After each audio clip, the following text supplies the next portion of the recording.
Une heure de débat avec un nouveau visage que nous accueillons chaleureusement en plateau ici à Tel Aviv. Bonsoir Raphaël Becache. Bonsoir Raphaël. Je vous présente à nos téléspectateurs, vous êtes écrivain, vous êtes réserviste dans les rangs de Tsahal et cofondateur de Diploact France. Vous êtes l'auteur de ce livre qui va s'afficher à l'écran, Le combat infini, sorti il y a quelques mois. Alors toute l'équipe du débat vous souhaite dans un premier temps la bienvenue parmi nous. Merci beaucoup. Vous êtes prêts ? Prêt. Les arguments sont préparés, affûtés. On a tout regardé, on est prêt. Vous êtes habitué au débat sur les campus universitaires avec Diploact. Oui, je suis habitué à ça. Alors, d'habitude, je dois dire que c'est quand même très, très hostile. On va voir si l'accueil sera le même que l'accueil qui m'était réservé dans les universités en France. Mais bon, je pense savoir faire passer les arguments et j'espère que les téléspectateurs pourront entendre ce que j'ai à dire. Où en sont les actions de Diploact ?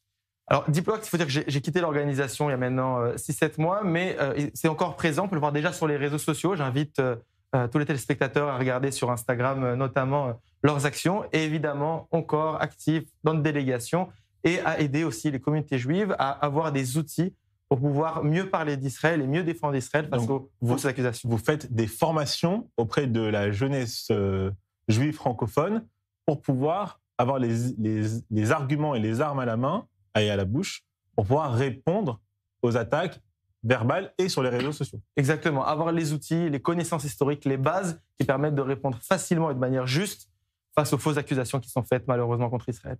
Et en face de vous, un vieux de la vieille, un pilier de l'émission. Bonsoir Samuel Lévy. Bonsoir Shalom. Vous êtes porte-parole francophone du parti Chasse. Exactement. Et on va parler un peu plus tard dans l'émission, vous en doutez bien, de ce parti qui est en ce moment un peu turbulent. Samuel Lévy. Je ne sais pas si c'est le mot turbulent. En tout cas, c'est un parti sur lequel on est fondé et on écoute nos rabbinim qui nous donnent des directives. Et c'est ça être aujourd'hui, on va dire, orthodoxe, haredi. On écoute nos rabbinim, on écoute ce qu'ils nous disent et on écoute ce que le Da'at Torah. Alors, on pourra avoir des débats là-dessus.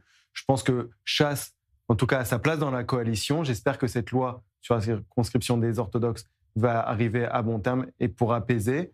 Je pense qu'on en a besoin. On a bien vu qu'aujourd'hui, Israël entame une deuxième étape, enfin en tout cas une nouvelle étape avec ce jour d'après qui est heureusement arrivé. Et voilà, il se profile bien sûr aussi des élections d'ici l'année prochaine, donc j'espère que ça ira. Et à Paris, nous avons le plaisir d'accueillir Claude Issiard. Bonsoir Claude Issiard, comment allez-vous ? Raphaël, écoutez, ça va comme le monde, donc pas terrible. Mais j'ai vu sur Instagram que vous étiez aujourd'hui à l'Assemblée nationale. Est-ce que vous pouvez nous raconter ça brièvement ? Oh, il m'arrive d'y aller assez souvent. Oui, j'étais à l'invitation pour un déjeuner avec le député de la Guadeloupe, Olivier Servat, et nous avons des projets pour que les Français se regardent autrement, dans leur diversité. Eh ben, très bien. Et à vos côtés, Jean Messia. Bonsoir Jean Messia. Vous êtes président du Cercle de réflexion Vivre Français. Alors, une petite question, Jean Messia. Est-ce que vous étiez à la présentation du Ballon d'Or d'Ousmane Dembélé à Évreux, ville dont vous visez la mairie ? Alors, une question que j'ai à vous poser. Déjà, est-ce que vous y étiez ? Et est-ce que vous êtes fier d'Ousmane Dembélé ? Ah bah, c'est un très grand joueur de football, il n'y a aucun doute là-dessus. Donc effectivement, s'agissant du football, on ne peut effectivement qu'être fier. Après, c'est des considérations plus identitaires qui peuvent nous séparer. Mais sur le plan strictement footballistique, il n'y a rien à dire. C'est un joueur extrêmement talentueux. Mais ça aurait été bien de vous voir à cette remise, non ? Bah oui. En fait, je n'étais pas à Évreux ce jour-là, c'est pour ça. Mais quelle considération identitaire ? Ah bah allez-y, Claude Issiard vous interroge. C'est-à-dire le problème, si vous voulez, c'est que on peut pas, enfin de manière plus générale, si vous voulez, que vous soyez un excellent joueur de football, que vous soyez d'ailleurs quelqu'un qui travaille, qui paye ses impôts, qui consomme, qui fait pas de problème, c'est des conditions nécessaires, mais ce ne sont pas des conditions suffisantes pour être français. Être français, c'est comme être marocain, comme être algérien, comme être ivoirien. C'est une identité, c'est une culture, c'est une appartenance à une histoire commune. Voilà. Et donc, vous avez en France des gens qui peuvent être des gens parfaitement corrects, parfaitement, talentueux dans leur domaine, mais qui ne peuvent pas être regardés comme des Français d'identité française. Mais Jean, Vous n'êtes pas d'identité française? Si, je suis d'identité française, justement. Mais non, mais Ousmane parce que là, ce que vous dites est raciste. Non, que je le dis Ousmane souvent. Dembélé aussi, Non, ce que je veux vous dire. moi, ma femme n'est pas voilée, si vous voulez, déjà. Mais qu'importe, elle est française. Elle est française, oui, elle est née en France. Elle est Mais vous française. savez, la folle politique d'immigration doublée d'une folle politique de naturalisation sur ces 50 dernières années, Vous êtes naturalisé. on fabriquait des Français contrefaits. Jean Mais Messia, vous, si vous êtes un c'est-à-dire- Français Jean contrefait. Messia, Moi, Claudicia. je suis pas un Français contrefait. Non, parce Je que moi, je suis savais que- assimilé, je suis issu messieurs, Moi, d'une je je savais immigration que j'allais assimilée. lancer Voilà. un débat entre vous à ce sujet. En tout cas, Ousmane C'est votre Dembélé faute, Raphaël. est un formidable joueur de football. Il fait la fierté de la France et il fait la Ça, fierté on peut être d'accord du là-dessus. Paris Saint-Germain. Voilà, Qui appartient au Qatar, qui appartient au Qatar, effectivement. qui finance le Hamas. Ouais. Qui finance le Et moi, Hamas. j'aime pas le foot. Et Claudicia n'aime pas le foot. Vous aimez le foot? Ouais, j'aime beaucoup le foot, mais j'aime l'Olympique lyonnais. Donc, Ah, vous êtes plutôt pour l'Olympique Lyonnais. Ils sont en train de gagner actuellement, 1-0 à la Eh mi-temps. ben, Voilà, si tant vous mieux, voulez tout savoir. Allez, on commence cette émission avec le premier débat. Christopher Barolin nous attend à Jérusalem. C'est parti.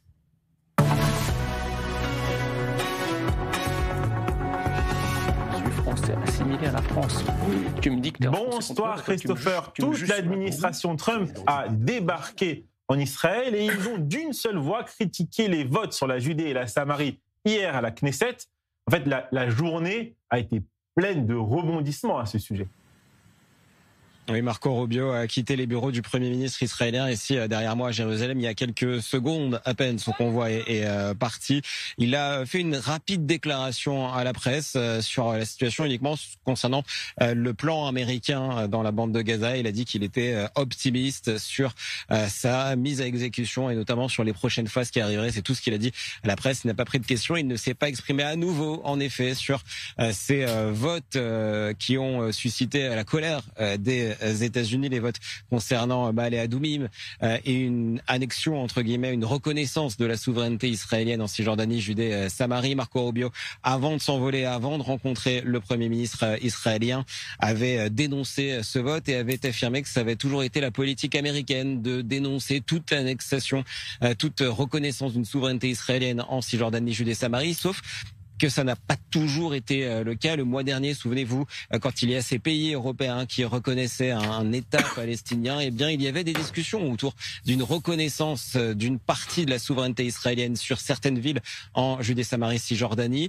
Marco Rubio avait dit qu'il observait de près ces discussions en Israël, mais qu'il ne donnerait pas la position officielle des États-Unis. Aujourd'hui, la position officielle des États-Unis est contre cette annexion. Donald Trump, un peu plus tôt, a dit que toute reconnaissance de la souveraineté israélienne sur la Cisjordanie, Judée, Samarie entraînerait l'annulation, entre guillemets, des soutiens des pays arabes à Israël. Merci beaucoup Christopher Barolin. On vous retrouve évidemment dans la prochaine édition de Chani Guidalia. Claudicia, je commence avec vous. L'administration Trump semble ne vouloir laisser aucune marge de manœuvre à Benjamin Netanyahou et à sa coalition sur ce dossier. Alors, je vais vous poser une question un peu provocante, mais qu'on se pose ici en Israël, quelle que soit notre sensibilité politique. Quelle est la vraie capitale de l'État d'Israël? Jérusalem ou Washington DC? C'est intéressant. Je pense qu'elle est peut-être entre les deux ou un pied sur une des capitales et sur l'autre capitale, la vraie capitale d'Israël. Mais vous savez, finalement, c'est ça le visage hypocrite du colonialisme, la violence froide, le mensonge, la fourberie. Parce que le projet reste le même. C'est chasser les Palestiniens de leur terre ancestrale. Mais comme l'allié américain, l'allié indéfectible américain n'est pas prêt à cela, cette première puissance coloniale d'ailleurs que sont les États-Unis. Donc il faut ménager Trump parce que Trump n'est pas d'accord. Et puis derrière ce projet pour moi d'annexion de la Cisjordanie souhaité repoussé à une période plus propice, il y a et il y aura toujours la guerre, des morts, l'oppression, la destruction et peut-être repousser encore un petit peu plus ou tuer définitivement la possibilité de deux peuples de vivre l'un à côté de l'autre. Et puis, comme votre journaliste a cité, et à juste titre, l'attitude des pays arabes, les États-Unis se méfient à savoir, y aura-t-il encore un soutien indéfectible des États arabes? J'ai juste envie de dire que pour moi, ils ont prouvé depuis très longtemps leur félonie.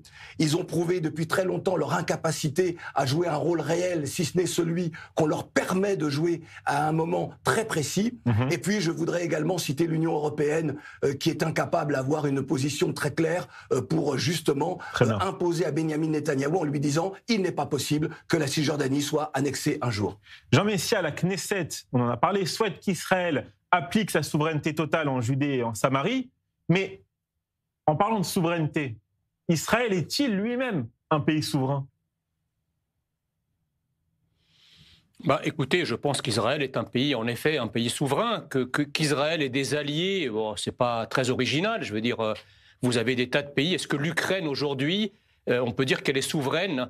Oui, elle est souveraine, alors elle a des alliés, elle est soutenue à bout de bras par l'Union européenne, les pays de l'Union européenne et dans une moindre mesure par les États-Unis, mais on ne peut pas dire que dans les territoires encore ukrainiens, l'Ukraine ne soit pas souveraine. Donc tout ça n'est pas très original. Voilà, qu'il y ait des alliés influents, c'est certain, mais maintenant, Israël fait quand même ce qu'elle veut. Ça, c'est le premier point. Le deuxième point, c'est que la vérité dans cette affaire, c'est qu'il y a une guerre israélo-arabe ou israélo-palestinienne qui, en réalité, a connu un épisode depuis le 7 octobre. Mais ça n'a pas commencé le 7 octobre, ça a commencé lorsque les Arabes et les Palestiniens ont refusé le plan de partage en 1947. Et depuis, effectivement, les Arabes croyaient pouvoir avoir une souveraineté intégrale sur la totalité de la terre et ne plus voir aucun juif sur la terre d'Israël. Ils ont perdu la guerre. La question que je pose aujourd'hui, imaginez que le 7 octobre, pour les besoins du raisonnement, imaginez que le 7 octobre, le Hamas était rentré en Israël, qu'il avait réussi à y établir une tête de pont et qu'il avait occupé une portion du territoire israélien avec une incapacité d'Israël de pouvoir le récupérer. Qu'aurait fait le Hamas, à votre avis ? Il aurait déclaré sa souveraineté sur ce territoire. D'ailleurs, ils n'ont même pas besoin de le conquérir, puisque ça ne vous a pas échappé, que le Hamas dit qu'il a une souveraineté malgré la présence de l'État d'Israël, qu'il nie, malgré la présence de Juifs, qu'il nie. Le Hamas prétend qu'il a une souveraineté sur la totalité du territoire, quand bien même il ne l'occupe pas. Alors imaginez que s'il l'occupait. Donc si vous voulez qu'Israël tire les conséquences de sa victoire militaire dans une guerre qu'elle n'a pas déclarée, ça me paraît assez logique dans la mesure où les adversaires d'en face, s'ils avaient été dans la même position qu'Israël, ils auraient fait exactement la même chose et peut-être même pire, sans doute pire. Samuel Lévy, j'aimerais vous faire réagir à cette déclaration de J.D. Vance aujourd'hui. La politique de l'administration Trump est que la Cisjordanie ne sera pas annexée par Israël. Cela restera notre politique. Et si les gens veulent voter symboliquement, ils peuvent le faire. Mais cela nous a certainement pas plu. Donald Trump et son équipe ont souvent semblé soutenir cette application de la souveraineté israélienne en Judée et en Samarie. Est-ce que c'est un revirement ? Non, je ne le crois pas, parce qu'on a entendu des propos un petit similaires de Marco Rubio, mais qui disaient « pour le moment ». Donc je pense que pour le moment, ce n'est pas le bon timing pour les États-Unis, parce qu'on sait très bien que voilà, il y a un accord de cessez-le-feu qui est avec le Hamas, et on sait très bien aussi que le Hamas cherchera n'importe quelle excuse pour pouvoir reprendre la guerre et pour pouvoir attaquer des soldats ou alors des civils israéliens. Donc là-dessus, il faut être très clair. J'ai l'impression simplement que ce n'est jamais le bon moment pour Israël de pouvoir déclarer sa souveraineté sur la Judée-Samarie. Depuis 1967. Mais c'est ça, c'est exactement ça. Ce n'est jamais le bon moment. Donc il y a un moment, voilà. C'est très important aussi de savoir et d'écouter la Knesset. La Knesset, hier, a fait une proposition de loi, une déclaration de loi, qui n'est même pas une première lecture, mais qui est une première déclaration de loi, en disant, voilà, on souhaite... Lecture préliminaire. Une lecture préliminaire en souhaitant... donc justement déclarer la souveraineté sur la Judée et la Samarie. Quel a été le vote de la Knesset ? On a été pour. Donc ça montre aussi le baromètre et ça montre aussi l'état... Et des partis d'opposition ont voté pour. Et des partis d'opposition ont voté pour. Et ça montre aussi l'état ici en Israël et ce que souhaite le peuple d'Israël concernant cette souveraineté qui malheureusement a trop attendu pour nous. Et je voudrais juste terminer. Vous savez, j'entendais Claude Issière qui disait qu'on a cherché des gens. Mais en Judée-Samarie, quand vous creusez la terre, qu'est-ce que vous trouvez dans le sol ? Qu'est-ce que vous trouvez comme vestiges archéologiques ? Vous trouvez quoi ? Vous trouvez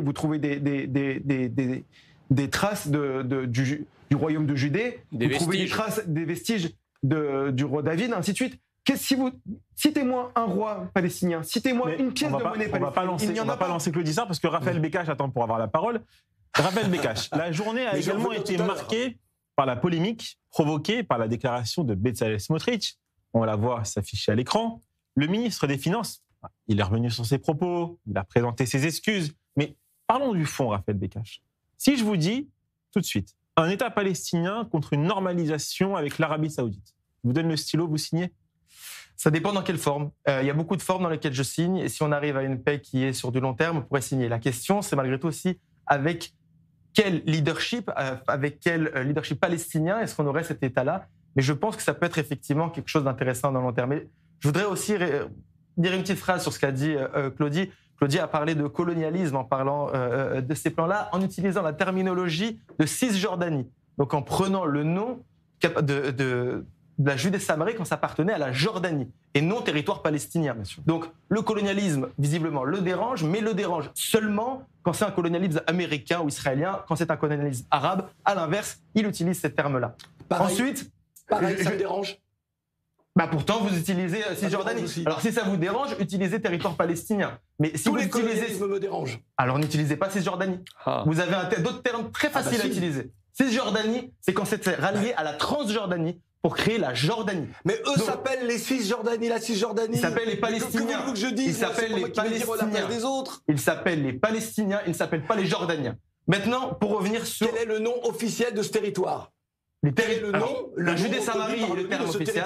Judée-Samarie ou territoire palestinien. Si vous allez sur le narratif israélien, vous parlez de Judée-Samarie. Palestinien, vous parlez de territoire palestinien. C'est vous qui êtes colonialiste sans écouter ce que disent les Palestiniens. Allez-y. Je vous laisse parler. Je voudrais aussi rajouter quelque chose sur... C'est arrivé sur ce que Samuel a dit. Samuel a aussi dit quelque chose de très intéressant. Il a dit il y a 2 mois, nous avons eu un vote dans lequel le Likoud et l'opposition ont voté ensemble un texte qui parlait et du refus de l'État palestinien et d'une volonté d'annexion en Judée-Samarie. Pourtant, 2 mois après, le Likoud œuvre corps et âme pour aller à l'opposé de ce pourquoi il a voté. Et le chasse, lui aussi s'est abstenu lors de ce vote. Il a écouté le vote, les conseils de Netanyahou. Il a écouté les conseils de Netanyahou. Il faut comprendre qu'est-ce que ça veut dire. Mais pour le fait de pouvoir qu'est-ce que ça veut dire la souveraineté sur la partie de la Judée-Samarie. Très bien, mais ce que ça veut dire, c'est que aujourd'hui, malgré la volonté de ces partis-là, et peut-être la vôtre, Samuel, eh bien, ces partis ont écouté les États-Unis jusqu'au bout pour aller et faire ce qu'ils voulaient. Et c'est une suite de ce qui s'est passé pendant cette guerre. Israël a été incapable pendant 2 ans. Donc une perte de souveraineté. Une perte totale de souveraineté. Pendant 2 ans, Israël a été incapable de proposer un plan de paix. Quand vous avez... Attendez. Samuel, je vais terminer. Non, mais vous avez beaucoup parlé. Samuel Lévy. Je vais terminer là-dessus. En tout cas, quand vous avez un allié comme Trump, qui vous embrasse, qui vous donne tout ce que vous voulez depuis qu'il est arrivé au pouvoir, qui vous a permis de ramener les otages, qui vous a donné les munitions, qui vous permet de construire en Judée-Samarie. Parce que si vous vous trimballez en Judée-Samarie, vous croyez qu'est-ce qui se passe en ce moment ? En ce moment, c'est la pleine souveraineté. Alors vous savez, le vote, ça peut peut-être changer quelque chose, mais allez voir là-bas les constructions qui sont en train de se faire. Allez voir là-bas les routes qui sont en train d'être aménagées. Le projet vous allez voir que là-bas, c'est la pleine souveraineté. Alors vous savez, si c'est un problème parfait de ce problème du gouvernement. Raphaël, je peux poser une question ? Allez-y. Si c'est un problème de timing, il faut pas attendre. Jean Messia. Je suis d'accord avec vous, il ne faut pas attendre le timing. Jean Messia, allez-y. Malheureusement, quand vous avez quelqu'un comme Trump, vous le suivez. Allez-y, Jean Messia. Juste une question par rapport à ce débat, puisqu'il semble porter sur le terme de colonisation ou de colonialisme. Moi, j'ai une question à poser, notamment à Claudie Siard, qui voudra bien me laisser terminer avant de me répondre. Il s'avère que les Ottomans ont conquis Constantinople en 1453, qu'ils ont transformé Constantinople en Istanbul, et qu'ils ont transformé la cathédrale Sainte-Sophie en grande mosquée. Donc moi, j'appelle ça, si je suis la logique de Claudie Siard, du colonialisme. Donc il faudrait, si on suit la logique de Claudie Siard, il faudrait que les Ottomans musulmans rendent Constantinople aux chrétiens, rendent la cathédrale Sainte-Sophie aux chrétiens et évacuent complètement la Turquie pour revenir à l'Empire romain d'Orient. Donc on voit bien, si vous voulez, je termine, après je te laisse la parole, on voit bien, si vous voulez, que dans le cadre de conflits à travers l'histoire, les guerres et les défaites et les victoires créent des situations qui ne peuvent plus être qualifiées de colonialisme. Parce que si on qualifie la présence d'Israël en Israël comme étant coloniale, à ce moment-là, il faut élargir ce débat à toutes les contrées conquises et soumises par l'islam depuis 1500 ans. C'est grotesque. Et la chrétienté également, parce qu'on peut aller beaucoup plus loin. Alors, vous avez été interpellé à plusieurs reprises. Alors allez-y, je vous laisse répondre. Oui, donc je vais répondre. Droit je de vais répondre réponse un petit peu à tout multiple. le monde, à Raphaël et à Jean. Je n'ai évidemment jamais dit ça. Je n'ai jamais dit que l'État d'Israël était un État colonial. Si. Je vous ai écouté, Jean. Oui, oui.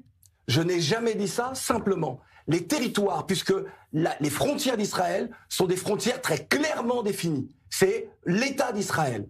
Les autres territoires conquis, comme le plateau du Golan, par exemple, c'est une annexion. Je peux parler, si je le souhaite, de colonialisme. Raphaël, tout à l'heure, me reprenait sur le C'est une terme. défaite. Je termine. Ouais. Je suis resté... et je vais faire un parallèle, vous allez très vite comprendre. Tout à l'heure, Raphaël, pareil, me dit sur le colonialisme. Lorsque je qualifie les États-Unis, c'est un territoire, c'est un peuple qui s'est édifié. L'État américain, c'est du colonialisme. C'est la mise en coupe réglée, c'est le génocide de peuples autochtones, déportation de dos, j'en ai déjà parlé ici, et je vais pas revenir sur ça. C'est du colonialisme qui perdure dans le temps. Les peuples autochtones ne recouvreront jamais leur territoire ancestral, c'est comme ça. Lorsque c'est Samuel, je pense, qui disait également dans le sol de cette Judée-Samarie, la Cisjordanie, il y a des vestiges juifs. Mais très bien, mais évidemment, puisque c'est la première religion monothéiste. Mais lorsque vous parlez de ça, vous parlez du judaïsme et de l'islam. Vous savez qu'entre les deux, il y a quand même le christianisme. Hein, et que les lieux saints du christianisme sont en Cisjordanie. Il faut quand même juste le savoir et le rappeler. Et allez, maintenant, Samuel, puisque vous aimez l'histoire, puisque vous êtes... Je vais juste terminer. Je vais juste répondre à Claudie. Vous savez, Claudie, ça me fait rire parce que quand vous utilisez le terme de Palestine, non, laissez-moi terminer. faut savoir qu'est-ce que c'est. Il faut savoir juste qu'est-ce que c'est que ce terme de Palestine. Le terme de Palestine a été un terme qui a été inventé par les Grecs. On va pas revenir à l'histoire. Non, je suis désolé. Non, ça attend parce que non, je vous demande de m'exprimer. Allez-y, mais on va pas refaire tout l'histoire. On va pas refaire toute l'histoire, mais je vais montrer comment Claudie, c'est l'arroseur arrosé. Parce que quand il utilise le terme de Palestinien, c'est un terme qui a été créé par les Grecs, puis après repris par le Romain, pour pouvoir punir les Juifs qui avaient soutenu. Donc lui-même, il utilise un terme colonialiste. Arrêtez d'être... C'est binaire ce que vous dites. Vous utilisez un terme colonialiste. Les Juifs, on n'est pas là. Écoutez, nous sommes 4. Raphaël nous réunit, nous sommes 4. Si nous venons juste ici pour faire du spectacle et non pas pour dire à nos téléspectateurs que nous arrivons malgré nos divergences, mais nous arrivons à imaginer un autre monde, la possibilité pour des femmes et des hommes de vivre en paix sur un territoire qu'ils auraient partagé. Claudie Siard, alors on va se projeter. On va se projeter avec Raphaël Becache. Il faut lui répondre, oui mon père. Raphaël Becache. Non, mais attendez, vous préférez choix numéro 1, normalisation avec l'Arabie Saoudite avec la création d'un État palestinien. Choix numéro 2, pas de normalisation avec l'Arabie Saoudite, mais pas de création d'État palestinien. Surtout, on va le voir, la déclaration de Donald Trump lors d'une interview qu'il a accordée au Time.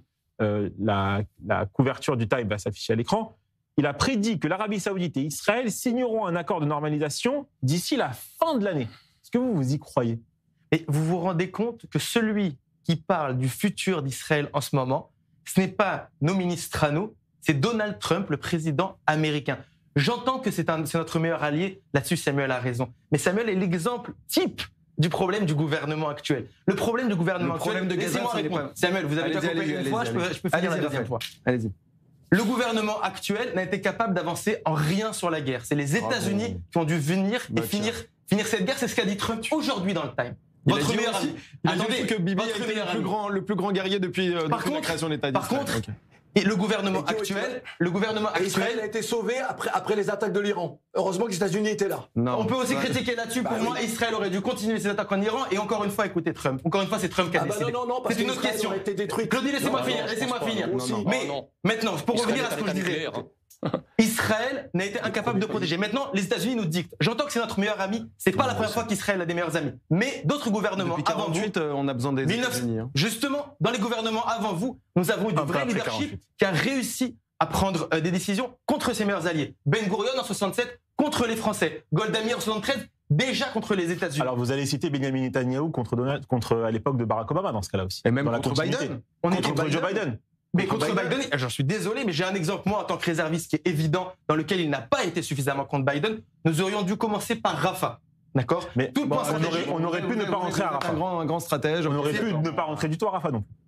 Non, là-dessus, il y avait un accord qui était global et il n'aurait pas pu tenir sur la politique israélienne s'il ne rentrait pas à Rafah. Par contre, tout le monde. Attention, il reste une minute. Toutes les personnes stratégiques parlaient de l'entrée à Rafah. Netanyahu n'a pas accepté du fait des États-Unis. Samuel Lévy, en 30 secondes, le mot de la fin. Le mot de la fin, vous savez, Raphaël, ça va peut-être faire bondir quelques personnes ici sur ce plateau, Mais on a commencé le dernier Shabbat, une relecture de la Torah, et on a commencé par Bereshit. Et vous savez, dans le premier commentaire de Bereshit, qui est cité par Rashi, qui habitait en France il y a plus de 1000 ans, il est dit que si on vient nous dire « vous avez volé cette terre-là aux 7 nations », il faudra répondre que toute la terre appartient à Hachem, appartient à Dieu. Et il donne la terre à qui bon lui semble. Et cette terre-là nous a été promise. Il y a 2 conditions pour pouvoir. Non, ouais. Il y a 2 conditions pour pouvoir. Il y a 2 conditions pour pouvoir y rester. C'est l'étude de la Torah et le respect des mitzvot. Voilà.